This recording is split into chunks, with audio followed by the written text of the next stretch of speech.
जीवन सत्य की खोज दो मार्गों से हो सकती है। एक पुरुष का मार्ग है आक्रमण का, हिंसा का, छीन झपट का। एक सी का मार्ग है समर्पण का, प्रतिक्रमण का। विज्ञान पुरुष का मार्ग है, विज्ञान आक्रमण है। धर्म सी का मार्ग है, धर्म नमन है। इसे बहुत ठीक से समझ लें। इसलिए पूर्व के सभी शास्त्र परमात्मा को नमस्कार से शुरू होते हैं।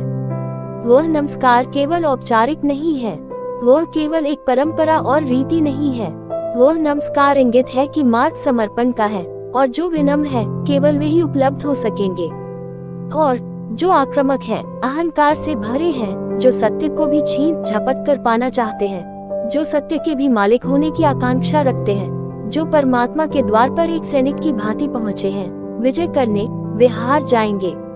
वे इच्छा को भला छीन झपट ले, विराट उनका न हो सकेगा। वे व्यर्थ को भला लूटकर घर ले आए, लेकिन जो सार्थक है वह उनकी लूट का हिस्सा न बनेगा। इसलिए विज्ञान व्यर्थ को खोज लेता है, सार्थक चूक जाता है।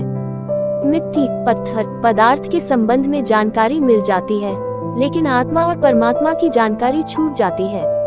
ऐसे ही जैसे तुम राह चलते एक स्त्री पर हमला कर दो, बलात्कार हो जाएगा। स्त्री का शरीर भी तुम कब्जा कर लोगे, लेकिन उसकी आत्मा तुम्हें नहीं मिल सकेगी, उसका प्रेम तुम न पा सकोगे।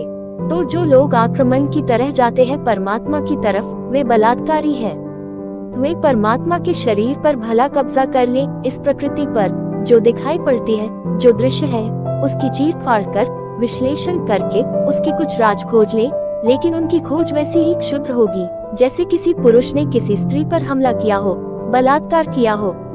स्त्री का शरीर तो उपलब्ध हो जाएगा, लेकिन वह उपलब्धि दो कौड़ी की है, क्योंकि उसकी आत्मा को तुम छू भी न पाओगे। और अगर उसकी आत्मा को न छुआ, तो उसके भीतर प्रेम की जो संभावना थी, वह जो छिपा था बीज प्रेम का, वह कभी अंकुरित न होगा। उसकी प्रेम की वर्षा तुम्हें न मिल सकेगी।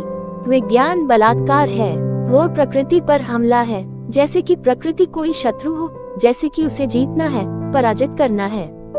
इसलिए विज्ञान तोड़ फोड़ में भरोसा करता है, विश्लेषण तोड़ फोड़ है, काट पीट में भरोसा करता।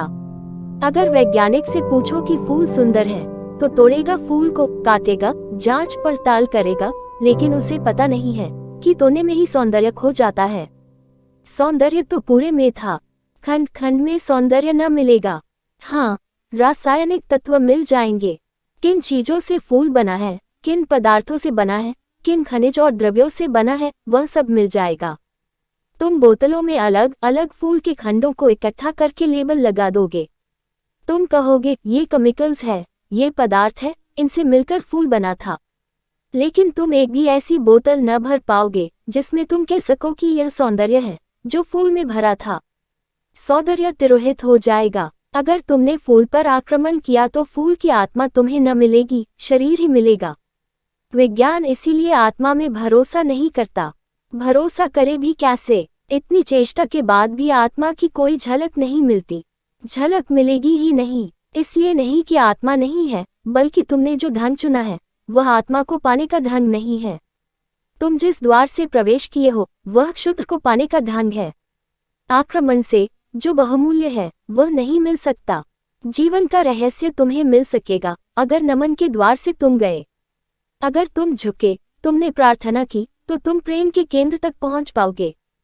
परमात्मा को रिझाना करीब करीब एक स्त्री को रिझाने जैसा है। उसके पास अति प्रेमपूर्ण, अति विनम्र, प्रार्थना से भरा हृदय चाहिए, और जल्दी वहां नहीं है। तुमने जल्दी की कि तुम चूके, वहां बड़ा धैर्य चाहिए। तुम्हारी जल्दी और उसका हृदय बंद हो जाएगा, क्योंकि जल्दी भी आक्रमण की खबर है। इसलिए जो परमात्मा को खोजने चलते हैं, उनके जीवन का ध्यान दो शब्दों में समाया हुआ है, प्रार्थना और प्रतीक्षा। प्रार्थना से शास्त्र शुरू होते हैं और प्रतीक्षा पर पूरे होते हैं। प्रार्थना से खोज इसलिए शुरू होती है